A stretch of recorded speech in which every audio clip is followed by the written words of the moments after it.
After Zishu shrinks to a small size, she wriggles from Bai Luchen's grip. She even tries to cast her power and manages to exude her flaming aura and electric currents to free herself. But Bai Luchen is no longer affected by a small amount of power. Well, it seems like Bro has chopped so much wood that his hand became immune to pain. Bai Luchen then asks her to stop struggling for her sake. It turns out that Bai Luchen has sealed her along with the veins of the earth. That being said, she is now just a hand puppet full of aura. All of a sudden, he starts poking Zishu's face. This irritates her, and with so much disappointment, she tells Bai Luchen that she wants to enjoy the bliss and not just be a useless hand puppet. Soon after, Bai Luchen calls the attention of Little Six, whom he consistently calls Little Sixth. As expected from our favorite prideful bunny brat, she looks at Bai Luchen with her high and mighty presence to ask him what he wants from her. It turns out that Bai Luchen wants to give Zishu to her, so he throws her to Little Sixth like a flaming dodgeball. Not knowing what Bai Luchen had thrown at her, she just decided to catch it anyway. When it had already landed on his hand, she figured out who it was. She is the same girl who had licked her with her long tongue and assaulted her with her perverted tentacles. Enraged by her current situation, Zishu tries to release more energy from her tiny body to break the seal. The energy she had released was way too much for Little Six to handle. This made her feel like every single hair on her body was being enveloped by spiritual power. Apparently, she had never experienced that sense of fullness in her life. Why does she have to salivate and look that way? It's so sus, especially for a young-looking girl like her. After experiencing what seemed like an orga-censored kind of thing, she suddenly fell on her knees. When Bai Luchen asked her if she was okay, she told him that she felt so powerful. When she stands up, she asks him what the deal is with that hand puppet and why the heck it has so much spiritual energy. Hearing that, Bai Luchen explains to her that she felt that way because her body is connected to the veins of the earth, which means she's like a moving eye of spiritual energy. He further explains that as long as her body is in contact with the hand puppet, she can absorb the spiritual chi of the earth itself. That being said, Bai Luchen is planning to turn the hand puppet into a cultivation material for his disciple. Hence, he will leave it to Little Six for safekeeping purposes. After realizing all of the stuff that Bai Luchen said to her, she agrees with him and starts to wonder what could possibly happen if she absorbs that much spiritual power from the hand puppet. Then, she looks at the hand puppet like she has a secret agenda for it. Well, that's for sure, considering her behavior. Knowing that she is planning to do something to her, Zishu asks her what she's going to do. Out of nowhere, Little Six starts licking her face like ice cream in a cone, which Zishu instantly dislikes. However, seeing how Zishu refuses to submit to her will, triggers Little Six to lick her even faster. Well, Zishu did it to her first, so we can say that she gets the taste of her own medicine. No matter how much she dislikes it, Little Six does not stop licking her all over her body. If this is not sus, I don't know what is. Soon after, she tells her to stop with her reverberating voice while in a state where she looks like she has reached the climax of heavenly pleasure. Moments later, the ceiling of the cave starts to fall.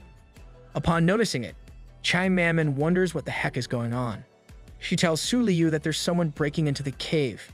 Not long after, Chai Mammon reminded Su Liu that she must not go astray in her life, and she told her to always listen to her advice. Still feeling guilty about what she has done to her in their past lives, Su Liu remains quiet all the time. Meanwhile, more debris starts to fall inside the cave, and Chai Mammon realizes that Little Sixth is the one responsible for it. Annoyed with what is happening, she even said that when Little Sixth comes back, she will spank her hard. Well, considering the fact that she is chained inside the cave, she cannot really go anywhere. Thus, she can only use her power to create a green protective barrier from falling debris. In all fairness, this zombie woman is quite impressive. She is sealed, but she can still cast spells.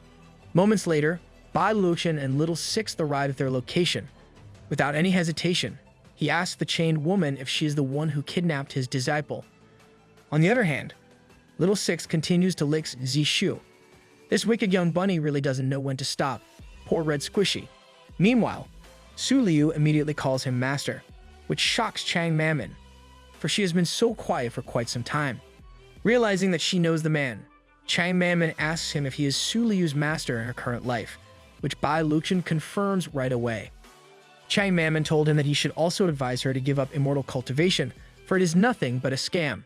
She even added that sticking to it would only lead Su Liu down the wrong path again. She really has the purest intention for her friend ever since. After hearing her sentiments, Bai Luqian asks her what is the matter if she goes down the wrong path again, which shocks Chang Mammon so much. Bai Luqian then explained to her that good and evil are just definitions given by the world, and whether immortal cultivation is a scam also depends entirely on self-definition. His ideals, however, start to anger Chang Mammon. Soon after, Bai Luqian shows what seems like a universe with a black hole to Su Liu and tells her that her universe itself is all from the heart. He even added that what he taught her is all about cultivating from the heart, which somehow relieves Su Liu from overthinking. Chang Mammon, on the other hand, rejects the idea of Bai Luqian and asks him what would happen if Su Liu succumbs to qi deviation again. Bai Luqian reassures her that as long as he is around, nothing bad will happen to her beloved friend, and she can cultivate whatever she wants. Chang Mammon told Bai Luqian in a very angry manner that she and Su Liu have been through life and death for thousands of years, which means he simply doesn't understand anything at all. She even asks him what gives him the right to talk nonsense in front of her. "You better watch your world, Lady Zombie. You have no idea how scary Uncle Bai is." Upon hearing that, Bai Luqian gets a little pissed off and tells Chang Mammon that he is Su Liu's master, and that gives him all the right to say something over her. He released a strong aura that went straight to Chang Mammon's subconscious mind. All of a sudden, she finds herself in a weird place where the gigantic axe of Bai Luqian is plugged into the ground, and there are several pieces of chopped wood. Not to mention, these are gigantic pieces of chopped wood. Chang Mammon asks Bai Luqian where she is. He reveals to her that she is in his consciousness space, which is similar to what they call domain. Apparently, they are standing in the neck portion of the decapitated giant that seems sealed inside the wood. What the fudge, that's gross. Bai Luqian asks her if she still has questions in her mind. Completely confused about his true prowess, Chang Mammon asks him how he can do it, considering he is just in the revolving light realm stage. He then told her not to focus on that kind of detail. Chang Mammon starts to wonder what about the giant corpses in his domain. He reveals to her that they are the wood that he has been cutting down for years. Say what? So, all these times, bro is not just chopping ordinary wood. Sheesh. Mind-blowing revelation. Upon observing the whole area, Chang Mammon gets shocked when she figures out that every decapitated body sealed in the wood is no less than the Mahayana realm stage. This only means that Bai Luqian is way stronger than she can ever imagine. After that, he asks her if she can finally entrust Su Liu to him. Not being able to give an immediate answer, Bai Luqian gives her some time to think about it. In one snap, they both came back to their consciousness. At that very moment, Chang Mammon understands why Su Liu would trust her cheat master so much. Well, there's truly more to Uncle Bai than meets the eye. Meanwhile, Bai Luqian starts patting Su Liu's head and tells her to listen to him well. Su Liu agreed with him and said that she would work hard to cultivate. On the other hand, Chang Mammon can't help but think about his true strength, which is terrifying beyond measure. Not long after, Bai Luqian asks Chang Mammon if Elder Kang is one of her people. While Chang Mammon is clueless about who he is referring to, he uses his power to uncover the concealing spell of Elder Kang, which surprises her so much. Soon after, Bai Luqian told her that even if she used a holy weapon to hide her presence, he would still be able to find her. While this is a normal thing for Bai Luqian, Chang Mammon is extremely impressed by him because even an Earth immortal like her could not detect the holy weapon. She then wonders how on Earth he is able to find her. Just remember, Lady Zombie, with Uncle Bai, always expect the unexpected. All of a sudden, Elder Kang finds herself being restrained by the golden bindings that Bai Luqian casts.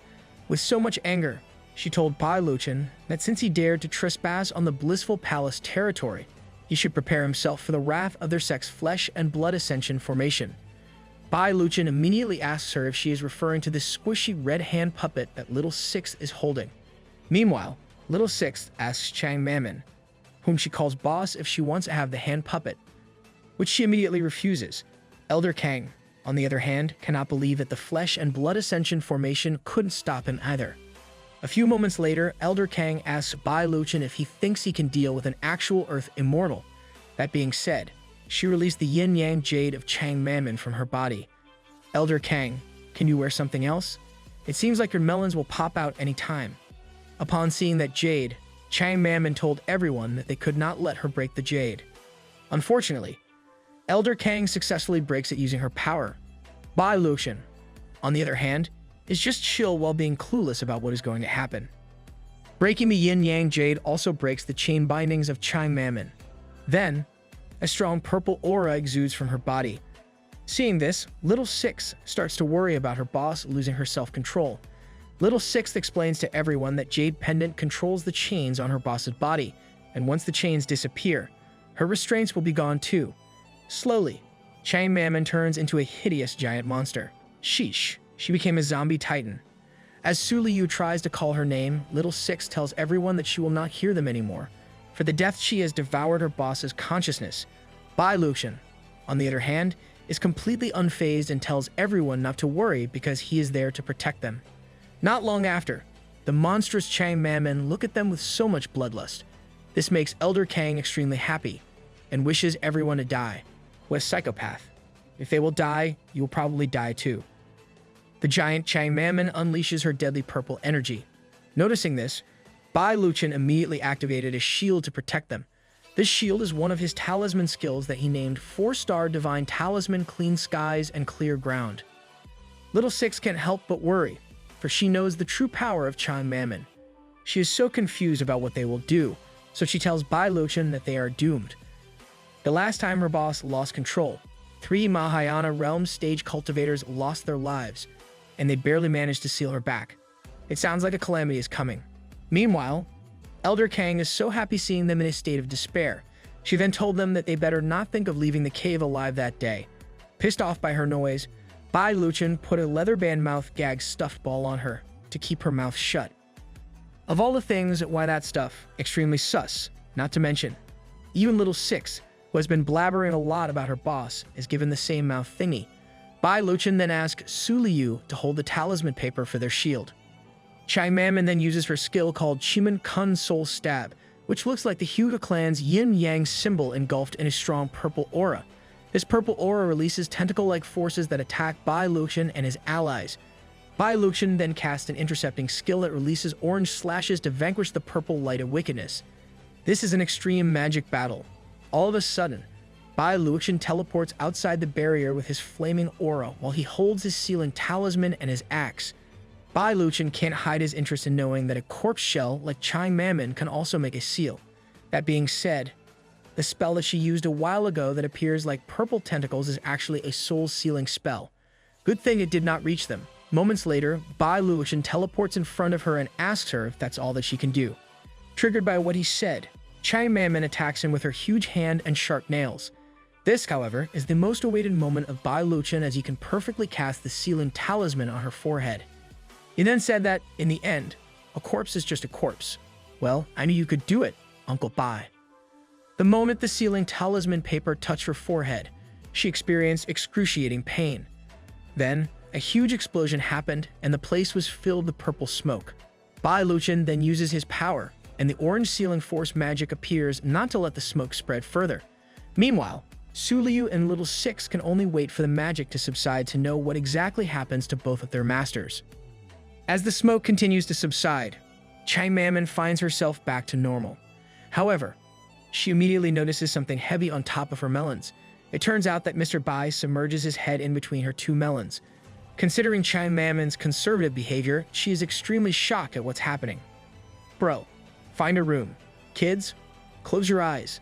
Knowing that she got startled by what he was doing to her, Bai Luqian asked her not to move. What the fudge? Bro, even if she's a living corpse, you should still respect her.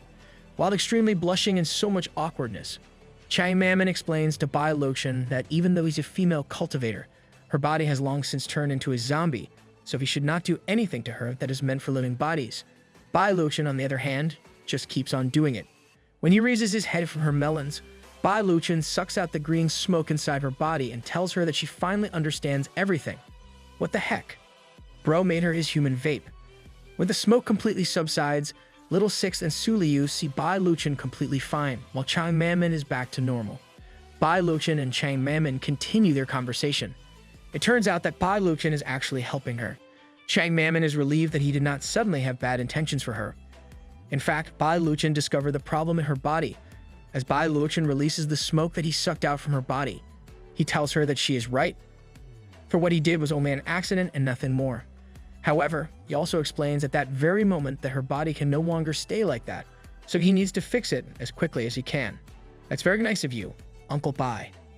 Furthermore, Bai Luqian tells her that it will be a bit troublesome if they want to get rid of the main problem, for they do not have enough resources in that place. Thus, she has to go with her to his realm, the Azure Bird Peak. Then he shows her how the smoke inside her body rejects the good mana. Despite knowing the fact that she is facing imminent danger, Chang Mammon cannot decide right away. That being said, Bai Luqian tells her that they will talk again after she takes her time to consider things carefully. Soon after, Bai Luqian faces Elder Kang, who is currently restricted by the Golden Era constraints, and tells Chang Mammon that he will take care of the enemy first. As Bai Luqian moves toward Elder Kang, she suddenly changes her personality. She told Bai Luqian that in the past, she was blinded by the evil blissful palace. Moreover, she calls him Senior Brother Bai and tells him that she knows that he's a good man deep inside. Then, she aggressively begs him to spare her life. Well, serves you right, madam. Bai Luqian, on the other hand, told her that he did not think she would recognize him as her senior brother at all. Considering the fact that they used to belong to the same sect, Bai Luqian decided that he would spare her life. However, he casts magic using his index finger and targets the upper portion of her reproductive organ. Seeing this, Elder Kang asks him what he's going to do. Not long after, she began experiencing extreme pain. It was too much for her to handle to the point that she shouted in agony while extremely sweating and salivating. Then, Bai Luqian uses his Shuan-Tu formation Bailey Vanishing Talisman, which creates a yellow magic circle that releases a light that envelopes Elder Kang's body. He even told her to get lost from that day onwards, for the Academy has nothing to do with her anymore. Bai, evil witch. Meanwhile, the girls are arguing about Mammon's decision. Little Sixth objects to the idea of Chang Mammon going with Bai Luqian. On the other hand, Su Liu supports her friend's decision. Little Sixth then tells her that she is an Earth Immortal, so she should not let someone in the Revolving Light Realm stage command her. However, Chang Mammon tells her that she should not be like that, for she knows more than anyone else how important it is for her to go back to her previous condition. All of a sudden, Bai Luqian asks Chang Mammon if she has decided to come along with them. Su Liu then looks at her with pure happiness and tells her to go with them, which convinces her even more. That being said, Chang Mammon kneeled down before Bai Luqian. Well, if you are as strong as Uncle Bai, even the gods will recognize you. Shocked by her action, Bai Luqian asks her what is the meaning of it. She then expressed with sincerity that she wanted to be his disciple. Soon after, Bai Luqian felt awkwardly shy. Then he tells her that she can just follow him to the sect and there's no need to become his disciple. Out of nowhere, the system appears to congratulate him for triggering the last piece to activate the world task. Moreover, the system wants him to take note of the following. First is the task objective. In 3 days, he needs to get any of his disciples to reach the Earth Immortal Realm stage. Since Chang Mammon already reached the Earth Immortal Realm stage, this will be easy peasy if he accepts her as his disciple. Second is the task reward. Upon completion, he will receive the activation of the world task, the mysterious blind box, and 1 Heavenly Dad fragment. What the heck is that Heavenly Dad fragment? What a weird name for a reward. The last one is the failure penalty. If he isn't able to complete it, he will lose the world task qualification and will have a permanent loss of the system. This only means that all of his spiritual chi will be confiscated. Oops, it looks like Uncle Bai is forced to accept Chang Mammon. Nonetheless, the completely phased Bai Luqian can't do anything but question the system for making things so complicated. That night, as the bloody full moon shone across the starry sky, Elder Kang is seen wandering in the wilderness. It has been a few hours, but she is still stuck in that forest. She declares to make Bai Luqian pay for what he did to her. It turns out that the spell used by Bai Luqian, Shuan-Tu formation Bailey Vanishing Talisman, can destroy Elder Kang's Snow Mountain Sea of Qi. Out of nowhere, a familiar voice calls her name from the dark. Elder Kang asks him to show himself, which makes the unknown man laugh weirdly. Well, that laugh is definitely familiar, right? When he comes out of the dark, Elder Kang recognizes that he is Yang Cheng of the Soul Refining Sect. He then asks Elder Kang to come a little closer to talk. This, however, made Elder Kang feel that something was wrong. Knowing Bai Luqian's personality, she is sure that he will not let him off. That's the very reason why she wonders how on earth Yang Cheng is still alive. Realizing this, Elder Kang shouts at him and asks him who he really is. Then the head of Yang Cheng starts to twist. As his appearance crumbles, he utters the words, "Mountain is mountain, water is water, all appearances are realities." He completely twisted his head 360 degrees. It was revealed that it was no other than the Earth Immortal Soul Ancestor. I knew it. That's why the weird laugh sounds familiar. But how the heck did he survive? Meanwhile, the Earth Immortal Soul ancestor asks Elder Kang, why can't he be Yan Cheng? Well, don't ask, old man. You'll only end up hurting yourself. Soon after, the Earth Immortal Soul ancestor revealed that she came to him because of his doings, which angers Elder Kang. That makes why she can't get out of the forest. Not long after, the shout of Elder Kang reverberates in the dark forest. Meanwhile, it is a peaceful night at Azure Bird Peak, also known as King Luan Peak, when a portal that looks like Milky Way galaxy appears. A sealed coffin of the Earth Immortal Soul ancestor comes out from it. Soon, it completely fell to the ground, creating a great impact. I wonder how many kilograms it is. Moments later, they all come out of the portal. Bai Luqian told everyone that it was a good thing they managed to get the coffin from the cave where the Earth Immortal Soul ancestor was resurrected. With the use of that special coffin, they did not have a tough time controlling the immortal corpse from exploding. Wait, what? So, Chai Mammon is inside the coffin, and they just let it fall like that. Poor zombie lady. Not long after, Bai Luqian tells Su Liu and Little Six that time is very important, so they have to bring Chang Mammon to his room as quickly as possible. The two immediately agree to his order. Moments later, Xiao Meng saw Little Six pushing the sealed coffin inside the house of Bai Luqian. Then, after successfully putting the coffin inside, she is told by Bai Luqian to wait outside. As expected, she did not agree to it. However, she did not do anything that would waste their time. Meanwhile, Xiao Meng is just hiding behind the wall and wonders why Bai Luqian brings her too. Xiao Meng starts sweating as she remembers the time when she tricks her by giving her the grass, which she claims to be the best quality Qingde grass around. Back then, Little Six was pleased with her offer, and Xiao Meng was not punished. However, that time, when she pretended to surrender, she gave her grass that she used to wipe Xiao Wu's butt. What the fudge? That's gross to the highest degree. That being said, if Little Six finds out about it, she's totally doomed. All of a sudden, Little Six appears beside her and calls her attention, which makes Xiao Meng feel a great fear down her spine. Little tells her that it's a great coincidence that they meet each other again, for she is in a fit of anger. She even says that it is about time that they see the result of the incident before. Well, she is referring to the grass incident, which apparently made her suffer from diarrhea all night. Sheesh. As Little Six gets ready to beat her severely, Xiao Meng can't do anything but say sorry. Then, her shout reverberates in the whole Azure Bird Peak. Poor Xiao Meng. Back in Bai Luqian's room, a mysterious orb is floating in mid-air as it sucks out the dangerous purple aura from the sealed coffin. After that, Bai Luqian unseals the coffin. As its cover shatters, a green aura comes out from it while the orb stays in mid-air, shining like a disco ball. Not long after, the orb starts absorbing the green aura from Chang Mammon's body. However, the orb starts cracking, and Chang Mammon tells Bai Luqian that her body can no longer contain the corpse energy. To fix the problem immediately, Bai Luqian commands the two to take off their clothes before it's too late. What? Why do they have to do that? Uncle Bai? That is extremely sus. As expected, the two got shocked by what they heard, and they started blushing. Bai Luqian, on the other hand, starts taking off his clothes while the two girls sit inside the coffin, looking very scared. Chang Mammon tells Bai Luqian that she can understand her master's thoughts, but she thinks that doing the thing at that moment is a bit inappropriate. Bai Luqian then turns around with his very ripped body as he continues to remove his remaining clothes. He hears what Chang Mammon said and tells them how they are going to do it if they don't take off their clothes. Bro, I'm so done with your double entendre. Meanwhile, the two girls start shaking in fear after hearing what Bai Luqian told them. Apparently, they both don't know what to do because both of them still keep their V card. That being said, they both don't have any related experience at all, and if ever, it would be their first time. Chang Mammon starts removing her clothes and tells Su Liu that she understands as long as her master doesn't mind doing it to her, she is fine with it. Seeing that she has already decided, Su Liu also starts removing her clothes as he tells his master that she will follow his orders.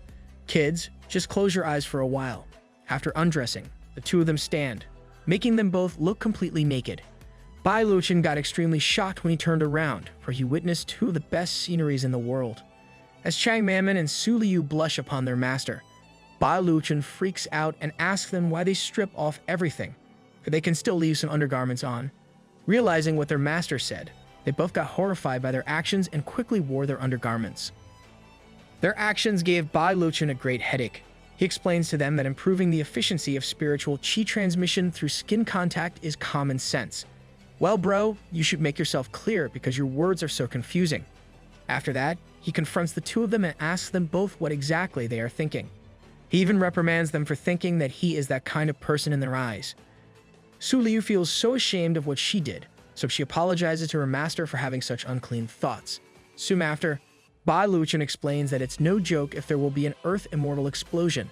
That being said, he told the two to listen carefully as he taught them what exact method they needed to do.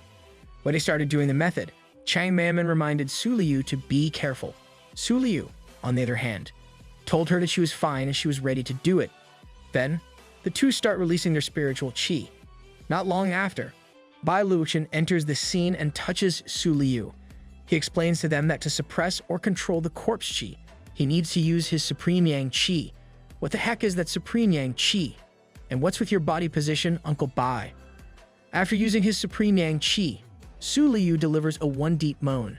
Sheesh, my mind. Bai Luqian further explains that if he directly injects his qi into Chang Mammon's body, the two energies will collide and cause an explosion. That being said, the two qi needs to be reconciled in Su Liu's body before they can be transferred into Chang Mammon's body. Bro seems to be an expert in injecting his Supreme Yang qi into other people and not letting it explode easily. All of a sudden, Su Liu starts complaining and tells his master not to do it so hard. On the other hand, Chang Mammon starts moaning too. Bai Luqian also starts sweating so hard and tells Su Liu that there are not many opportunities for direct exposure to spiritual power manipulation. Therefore, what they are doing will also be very beneficial for her cultivation. Although she was having a little hard time, Su Liu just decided to follow her master's order. Oh my goodness. Why'd they have to position themselves like that? Moments later, Bai Luqian's spiritual qi starts entering Su Liu's body on a deeper level.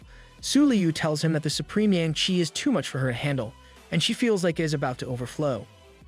After her session with Su Liu, Bai Luqian told Su Liu to switch places with Chang Mammon, to which she immediately followed. When she starts touching Chang Mammon, green smoke starts to appear around her body.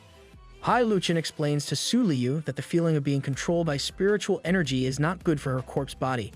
That being said, he immediately commands Su Liu to come and stabilize Chang Mammon's body.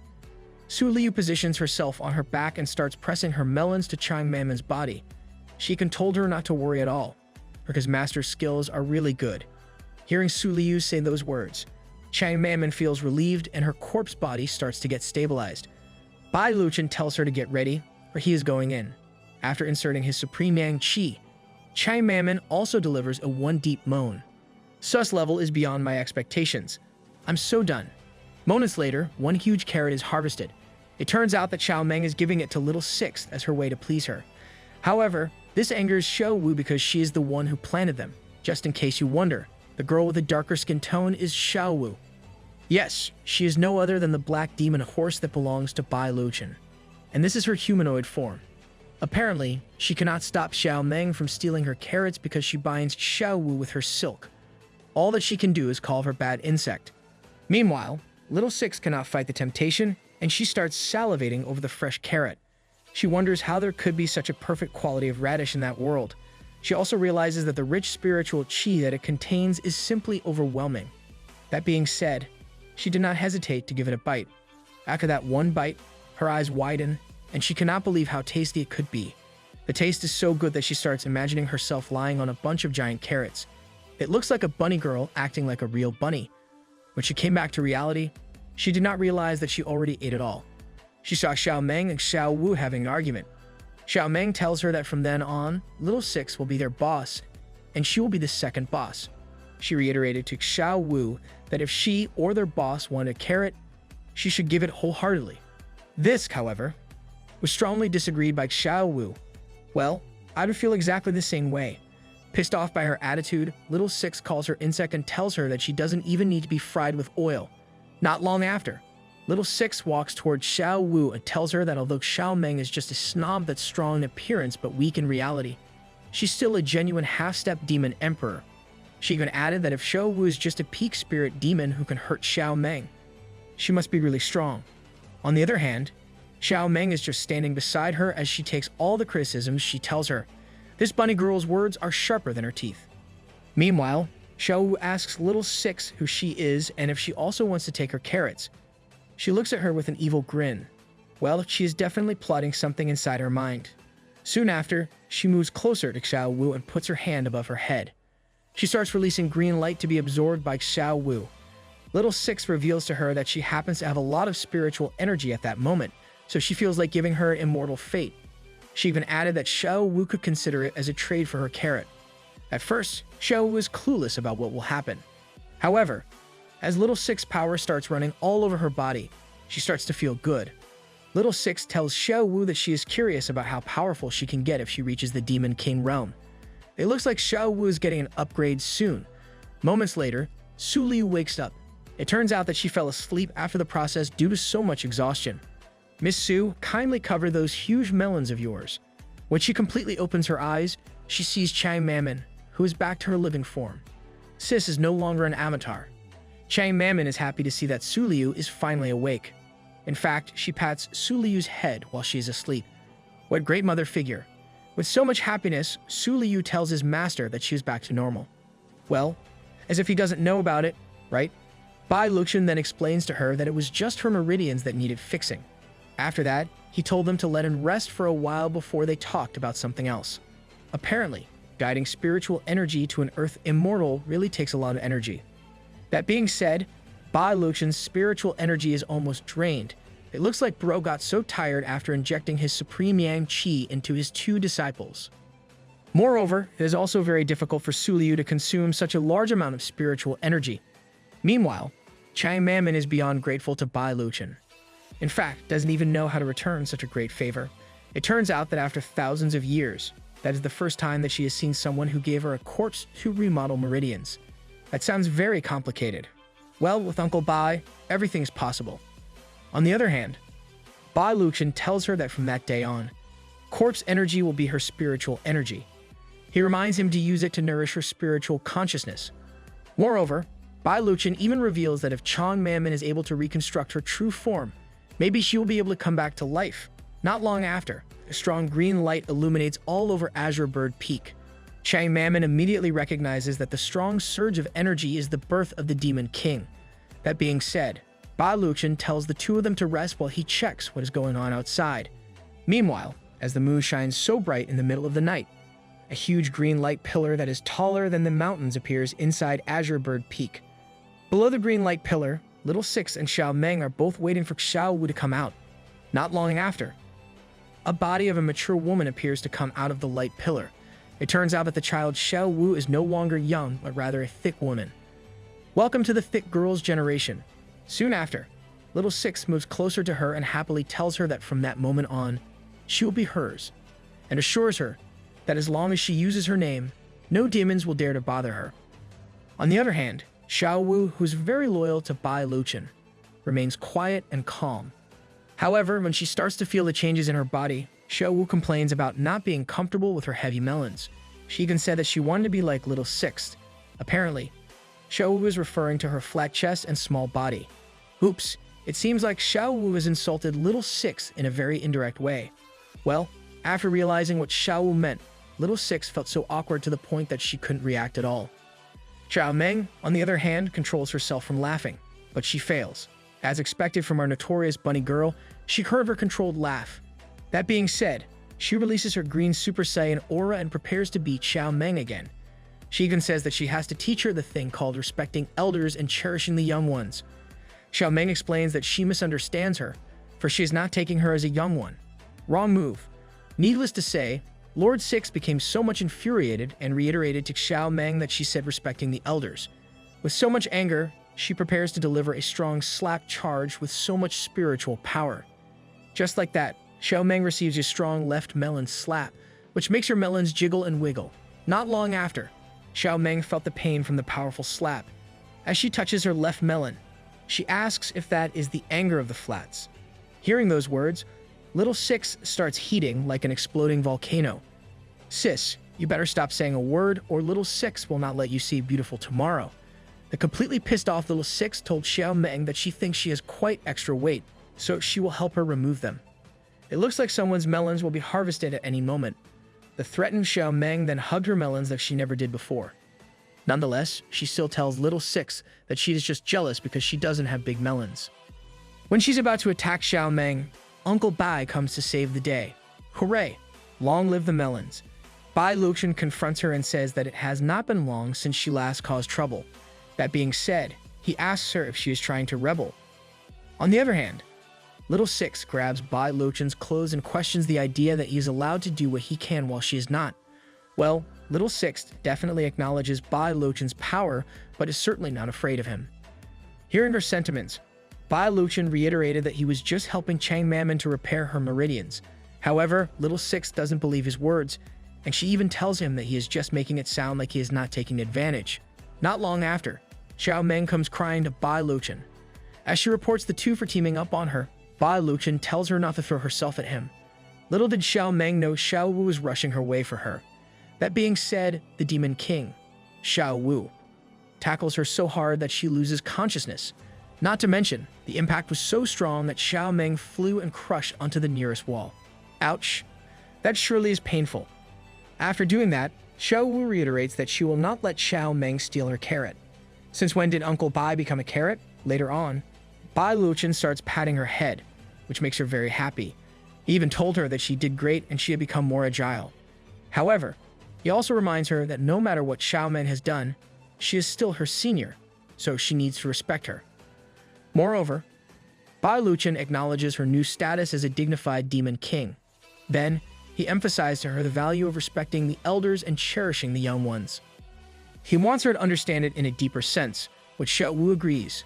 Moments later, Bai Luqian orders Little Six to bring Xiao Meng back home and asks Xiao Wu to come with him to the courtyard. As Little Six drags Xiao Meng's unconscious body, he rants at Bai Luqian for not calling her Elder Six. Xiao Wu, on the other hand, is relieved that Xiao Meng is not dead yet. Meanwhile, Bai Luqian is a little worried after the birth of a demon king, for this is a big deal. He also worries about the possibility that it might have alarmed many people. Well, just as Bai thought, 5 unknown individuals enveloped with various spiritual chi colors are seen flying across the sky toward Azure Bird Peak. Well, trouble seems to follow Bai Luqian no matter what he does or where he goes. In the middle of a quiet and peaceful night, the 5 unknown individuals charged with different colors of spiritual chi landed in front of the Azure Bird Peak entrance gate. It turns out that these are the head instructors of every department of the academy. Yu Wanxiang, the new head instructor of the beast taming department, told everyone that the compass was pointing in that direction. Nishu, the head instructor of the array formation department and currently on the Leaving Aperture Realm stage, calls Yu Wanxiang's attention. To him, it is very inappropriate for them to trespass into the Azure Bird Peak without permission. Well, it looks like some other instructors have decent behaviors. Yan Shangcheng, the head instructor of the Alchemy Department and currently on Spirit Severing Realm mid-stage, also thinks that what they are about to do is wrong. He also added that they should have at least asked for permission from the Great Elder first. Green alert, another good uncle has been detected. Yu Wanxiang, however, told the two that they might still need to remember that their Great Elder, or Headmaster Li Gengqi, is leading others to help instructor Bai Luqian. Accordingly, they are responsible for the safety of the academy, so Yu Wanxiang tells them that they should not lose sight of the other factors. Meanwhile, Jiang Hemming starts ranting about their current situation. He believes that all the troubles happening to them are all because of the airheaded Bai Luqian. He tells the head instructors that Bai Luqian doesn't think about himself and goes straight to the blissful palace to save others. He even added that Bai Luqian really thinks to himself that he is amazing. Moreover, Jiang Hemming tells them that the headmaster has taken more than half of the battle sector to save Bai Luqian, which causes them to patrol at night after classes. Bro, stop ranting so much. Not satisfied with what he already blabbers, the completely pissed off Jiang Hemming expresses his frustration about the Demon King they are about to face, which happens to appear at Azure Bird Peak. Therefore, it involves Bai Luqian again, and they need to help him with the existing matter repeatedly. He feels so infuriated by Bai Luqian to the point that he tells the instructors that Bai Luqian is really ugly. As expected, hearing Jiang Hemming talking ill about his beloved Bai Luqian, Mu Xuanju clicks her tongue and feels disgusted by his irrelevant thoughts about the situation. The instructors continue with their conversation. Jiang Hemming asks Moon Xuanju why she is clicking her tongue. He even told her that she must also hate Bai Luqian. Mu Xuanju, on the other hand, answers his question and tells him that she is clicking her tongue because he irritates her eyes. Boom. Burned. This, however, left Jiang Hemming clueless about what she said. Meanwhile, Yu Wanxiang tells Mishu that although it is only a demon king of the Leaving Aperture Realm stage, everyone should not take it lightly.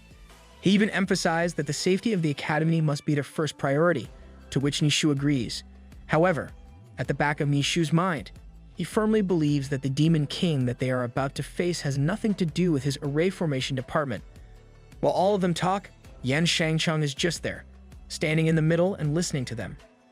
Well, this is how a typical friend gathering moment goes. Yu Wanxiang approaches the gate of Azure Bird Peak, and Yu Wanxiang tells everyone that he will take the lead. Not long after, he punches the wooden gate strong enough to ruin it. Upon entering, they saw Bai chopping wood. This, of course, immediately excites Moon Xuanju. After seeing them all, Bai Luchan stands up and acknowledges their presence, especially head instructor Moon. He asks them what could be the reason behind their sudden visit to Azure Bird Peak. On the other hand, Yu Wanxiang gets shocked and confused to see Bai Luchan in that place. He asks him what he is doing in that place and where is the Demon King. Bai Luchan tells the other head instructors that what instructor Yu said is really interesting. He tells Yu Wanxiang that he is a talisman instructor, so it is natural for him to be in the talisman department. Soon after, he revealed to them the Demon King they were talking about and called Xiao Wu to come closer to him. Upon seeing Xiao Wu, Yu Wanxiang can't believe his eyes that the Demon King is actually a beautiful, thick girl. Bai Luchan introduces her to the head instructors. He explains to them that the demon horse he raised just recently broke through. Therefore, the Demon King they are talking about is Xiao Wu. Nishu expresses how happy he is for Bai Luchan, who manages to raise a Demon King. For that is actually the first one for the academy. Moreover, Yan Shangcheng congratulates him. He tells everyone that he did not expect the talisman department to be the first to succeed with it. All of a sudden, Jiang Heming told everyone to listen to him. He tells them the demon horse should be handed to the beast taming department for safekeeping. Here we go again with Jiang Heming's bad scheming. Mu Xuanju, however, completely disagrees with her and explains that the demon horse belongs to Instructor Bai in the first place, so Instructor Jiang has no right to decide on it. As expected, Jiang Heming won't stop from that, so he tries to explain his perspective to the other instructors further. He explains that considering Bai Luchan is only on the Revolving Light Realm stage, he will not be able to control the Demon King.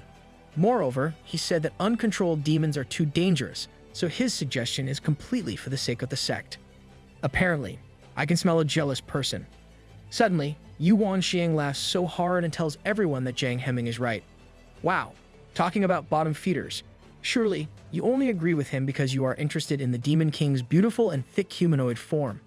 He even tells Bai Luchan to obediently hand the horse demon to him, for it will be the best for everyone. The audacity of this desperate and perverted man. Upon hearing what he said, Xiao Wu looks at him angrily. Bai Luchan smirks at him and asks him what he is going to do if he won't do as he is told. Yu Wanxiang immediately asks him again if he won't. He activated his beast-capturing skill explosive spiritual power to intimidate Bai Luchan. His body instantly grew bigger and became more buffed. Moreover, he releases a strong spiritual chi all over his body, which shatters the ground around him in the process. After flexing his immense power, Yu Wanxiang tells Bai Luchan that it is not up to him to decide. Seriously, people like him who abuse power easily get on my nerves. With his fully activated power, he moves closer and looks down at Bai Luchan. He tells him that he won't let the Demon King take advantage of him either. Wow, hypocrisy at its finest. After that, he challenges him that if Bai Luchan could stop him, he would consider him capable of controlling the Demon King. Bai Luchan, on the other hand, tells him that it is not necessary. In fact, he happens to want to test for strength. That being said, Bai Luchan challenges Yu Wanxiang to compete with him through a beast battle instead. Upon hearing his suggestion, Yu Wanxiang gets so shocked. He cannot believe the man in the Revolving Light Realm stage would challenge him to a beast battle, considering he is the best beast tamer in the academy. Don't get too ahead of yourself, bro. So, he asks Bai Luchan again about what he just said to him. Bai Luchan told him clearly that he wanted them to use their beast to have a match. Seeing this as his advantage, Yu Wanxiang laughs and immediately accepts his challenge. He even tells Bai Luchan that if he loses, his demon horse will become his possession. Without even waiting if Bai Luchan agrees to his condition, he immediately releases his beast. All of a sudden, a huge red magic circle appears above him. In the center, a huge bat in its sleeping position descends from it. Yu Wanxiang then calls its name, Ao Di, and it wakes up. Ao D then turns upside down and spreads its wings to release its immense aura, only to find out that it is also a demon king at its peak level. Ao D also has his humanoid form as a muscular man with yellow hair and elven ears. Not to mention, he is wearing unzipped pink pants and prominent purple underwear. What a weird outfit. Ao D, just like his master, immediately looks down at his enemy. This sight quickly alarmed Mu Xuanju. She then calls Yu Wanxiang and activates her magic. However, she was stopped by Jiang Hemming and reminded him that it was just a match, so there was no need for her to be extremely anxious at all. Mu Xuanju tells Jiang Hemming that if something goes wrong, the headmaster won't let them go without punishment. Jiang Hemming tells Instructor Moon that she doesn't have to worry, for Instructor Yu knows exactly when not to cross the line. He further explains that a fight between demon kings is not something that they can see every day. When Ao D descended to the ground, Jiang Hemming told Instructor Moon to look at the fight, for it was about to begin. It looks like Uncle Jiang is the most excited person for this battle. He wants it to happen in the first place. Ao D starts moving towards Xiao Wu, enveloped in a very powerful aura. Xiao Wu, however, keeps staring at him without showing any sign of fear. Ao D did not waste any time, and he quickly attacked Xiao Wu with his enhanced punch. His punch is indeed very strong, but Xiao Wu manages to stop it with one hand. Yu Wanxiang starts bragging about his demon king, Ao D, telling Bai Luqian that Ao D is the demon he personally trained to become invincible. He even added that Ao D's speed and strength are way above Bai Luqian's demon king. Thus, he told his opponent that there is just simply no way for Xiao Wu to defeat Ao D. On the other hand, Bai Luqian told him that they were just on the same page, for Xiao Wu belongs to the same category. Considering that factor, Bai Luqian reiterated that Yu Wanxiang shall not be too quick to judge. Meanwhile, Xiao Wu starts to get pumped. Her eyes start releasing a strong aura of extreme bloodlust. Then, she retaliated the punch with another punch, but it was not directly coming from her, but from what seemed like a holographic spirit that came from her body.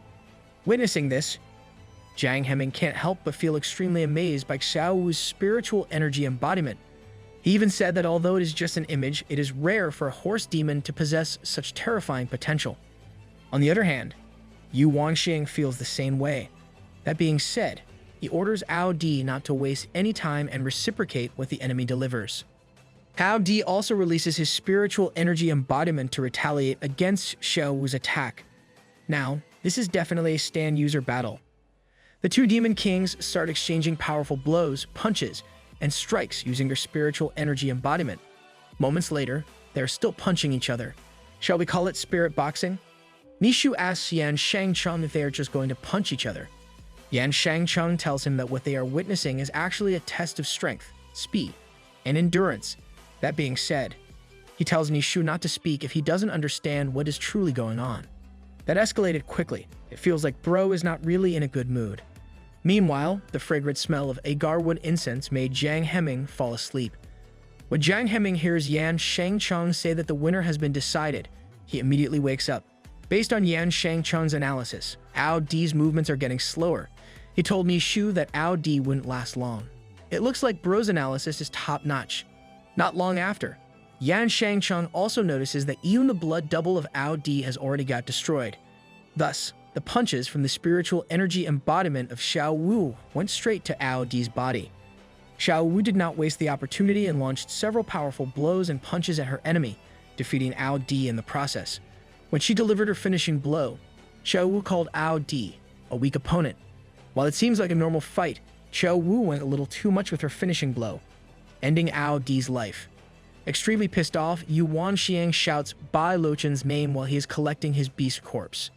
He even confronts Bai Luqian and tells him that he doesn't know how much effort it takes to capture a demon king, and he just killed it like that. Sheesh. Bro, don't be a crybaby. Bai Luqian, on the other hand, told Yu Wanxiang that he had nothing to do with what he said. He asks him if he is still going to try extorting him again. Nonetheless, Bai Luqian congratulates Xiao Wu for a job well done. Infuriated by what Bai Luqian said, Yu Wanxiang releases his powerful taming whip with the intention of ending Bai Luqian's life. However, Yan Shangcheng releases his big green liquid jar to stop the fight. Shall we call it saved by the jar? Yan Shangcheng reminded Yu Wanxiang that instructor fighting is against the rules of the academy. He even emphasized the fact that he agreed to bet, but he could not accept his defeat. Moreover, he asked Instructor Yu if he is really throwing away his pride as an instructor of the beast-taming department. Yu Wanxiang, on the other hand, tells him that matches are always ordered not to go overboard. However, Bai Luchen kills his demon king. That being said, he demands an explanation from Bai Luchen. Yan Shangcheng asks him if he's trying to be a sore loser with his current action. Sheesh, that's a bull's eye right off the bat. Before things could get worse, Nishu intervenes and asks Yu Wanxiang if he wants him to report to the headmaster and let the old man decide what to do. Mu Xuanju entered the conversation and told everyone that the headmaster was already on his way back. That being said, if Instructor Yu continues to cause trouble, she suggested that it would be better to consider reporting what happened. Yu Wanxiang calms down and keeps his dangerous magical whip. He also tells everyone that they are all the same. Soon after, she flew away from the Azure Bird Peak, and Jiang Hemming quickly followed him. Well, birds of the same feathers flock together. Meanwhile, Bai Luchen told him to fix his broken door before returning. Moments later, Bai Luchen thanked the three instructors for speaking out for justice. Nishu tells him that the sword arts and beast-taming departments have been in power for many years. That being said, Nishu said that they would also like to thank him for taking the initiative on their behalf. Bai Luchen, on the other hand, told them that he would not dare to take the initiative. He just could not bear to watch his family getting bullied. Nishu happily tells him that he, who used to be unrestrained, has now become a good man who takes care of his family. He even asks Mu Xuanju's opinion about it, which makes her feel awkward. Nonetheless, she said that his change has nothing to do with her as she plays her hair with so much shyness. Someone contains great emotion deep inside. Not long after, Yan Shangcheng told everyone that since there were no more problems, he and Instructor Ni would already leave the place already. Although he was shocked by the announcement, Nishu told them to remember him and left with Yan Shangcheng. He even says that both of them will be going, and so he wishes Bai Luchen and Moon Xuanju happiness. Bro, you made it sound like they are a new lead couple. Meanwhile, Yan Shangcheng told them that if he did not go, his elixirs would go cold. Moments later, Bai Luchen says to Instructor Moon that Instructor Ni still sure does love making jokes. Then he laughs. Soon, Xiaowu calls Bai Luchen's attention. She told him that she was sleepy, and she wanted to sleep already.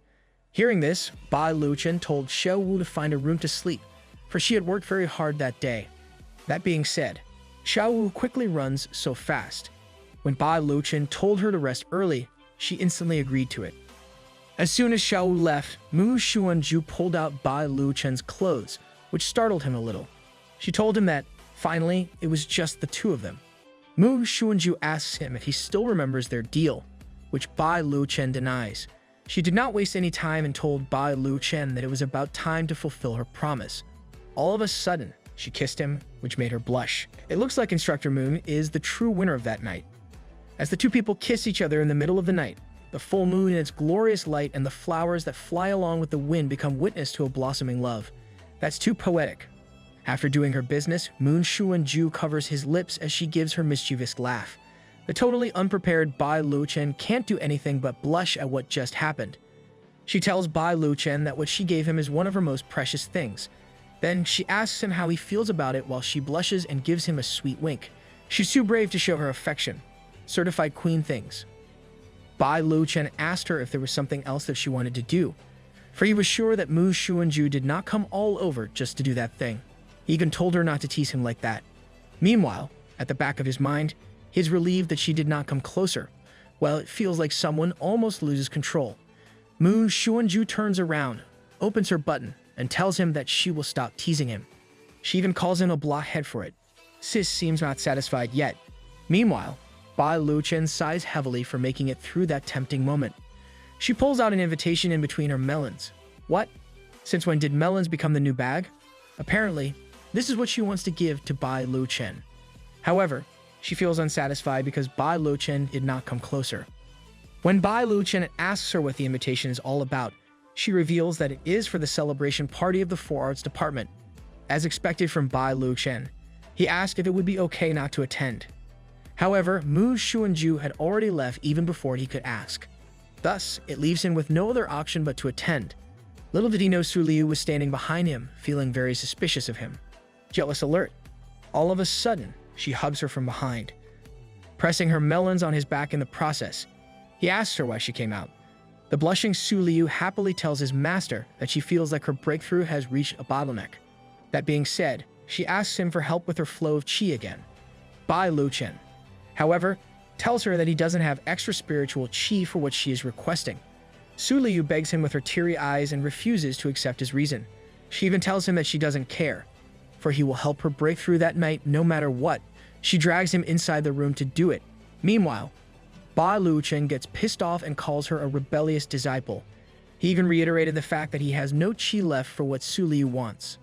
The next day, the celebration party of the Four Arts Department takes place. Guests from different departments are warmly welcomed.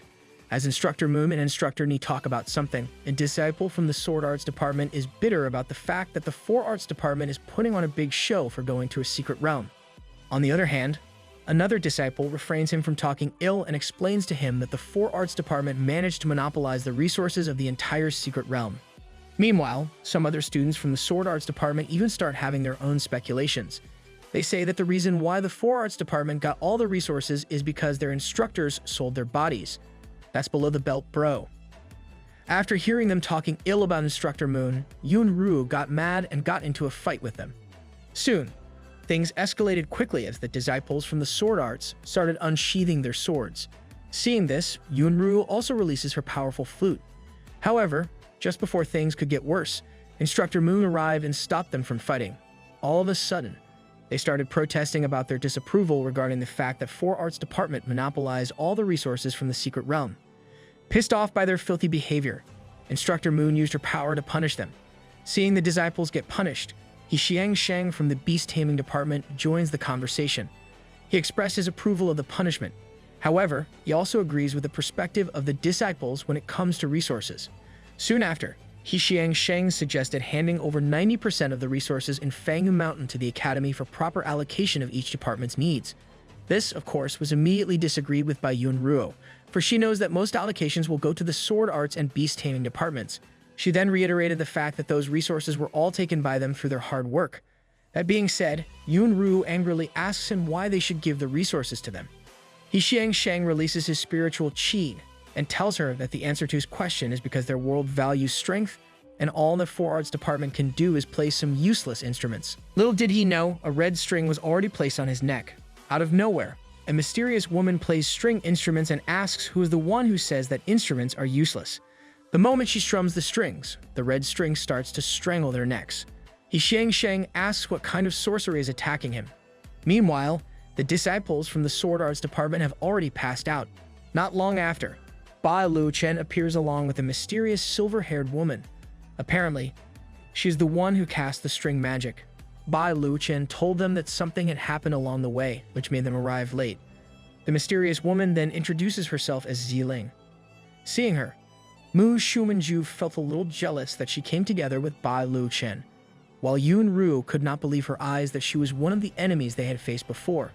She explains that her skin painting technique changed her appearance before and reveals that what they see at the moment is her original appearance. Sis, check out your clothes. Your melons are about to come out. Soon after, Mu Xuanju asks her how she is able to get out when she should be in prison. Bai Luchen reveals that he is the one who releases her after the interrogation. Apparently, Bai Luchen discovered her talent with instruments that could be helpful for the Four Arts Department. That being said, he asked Instructor Moon if she could take her as a handyman in the department. Since it is Bai Luchen's request, Mu Xuanju cannot refuse, so she accepts her as a handyman. However, she also asks her to release the disciples from getting strangled, which she immediately follows. It turns out that all of the strangled disciples passed out. Bai Luchen reminded her to go easy next time. That being said, Ziling immediately asked sorry, for she did not want to experience again what she had suffered under the hands of Bai Luchen. After that, other disciples start taking out the body of the disciples who pass out. Mu Xuanju thanks the disciples for their great help. Later on, Bai Luchen tells Mu Xuanju that Jiang Himing gave an unexpected gift. Mu Xuanju, on the other hand, tells him that the Sword Arts and the Beast Taming departments are the faces of the Academy. That being said, they naturally have a domineering confidence. Well, I should say domineering bully confidence. Moments later, blue tentacles come to each realm head instructor. It turns out that the tentacles contain their headmaster's paper crane messenger. The message tells them that there is trouble at the mountain entrance, and all instructors should head there at once. It looks like we have a new trouble to look forward to.